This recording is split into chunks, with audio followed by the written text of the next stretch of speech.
Всем здравствуйте. Лежу, болею тоже уже, по-моему, уже 7-е сутки. И вот эта болезнь фейсбучная, в каком бы состоянии ни находилась, все равно нахожу в себе силы, да, пролистать, вот, наловиться этого негатива. От чего мы сейчас ловим негатив? Не от того, что мы все болеем. Даже в такой ужасной ситуации, когда видишь, как люди друг другу помогают, сами, опять же, сами себе помогают, сами покупают эти ИВЛы, лекарства, без участия властей. Просто такое отчаяние накатывает, думаешь, блин, вот страна уродов, честное слово.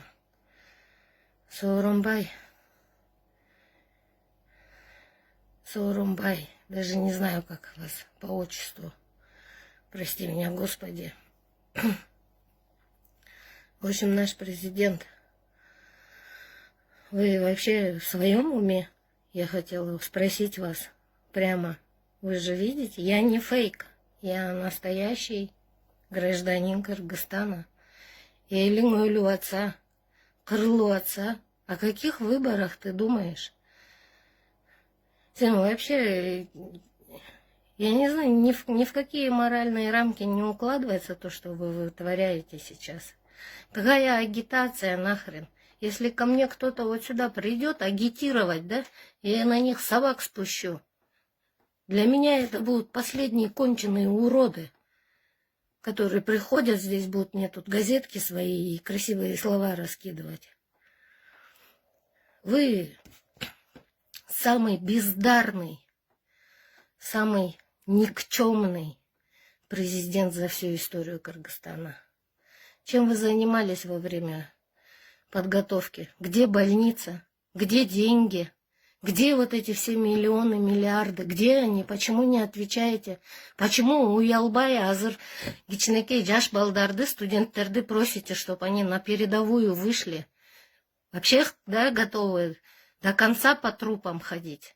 Во время коронавируса, да, еще с марта месяца, сколько у вас возможностей было выстроить больницы, купить всю эту технику, подготовиться, как положено, только ходили, штрафовали, всякое придумывали, лишь бы кровищу пить. Сейчас вот с аптеками что происходит?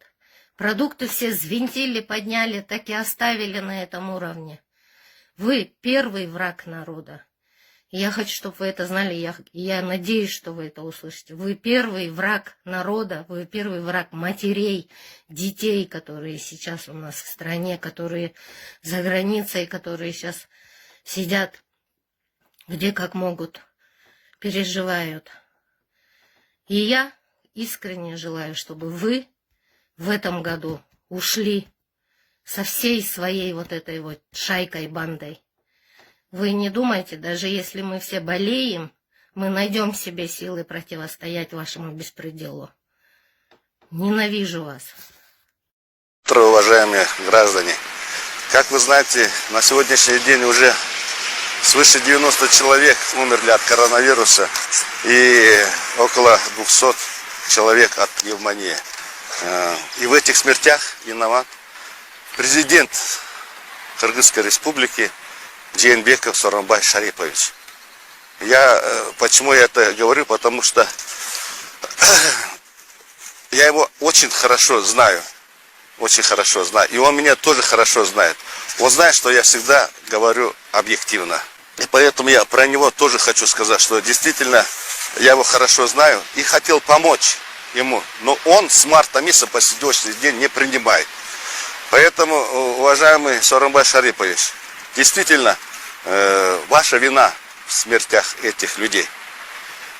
Почему? Потому что вы на самом деле малограмотный, недальновидный, не государственного масштаба человек.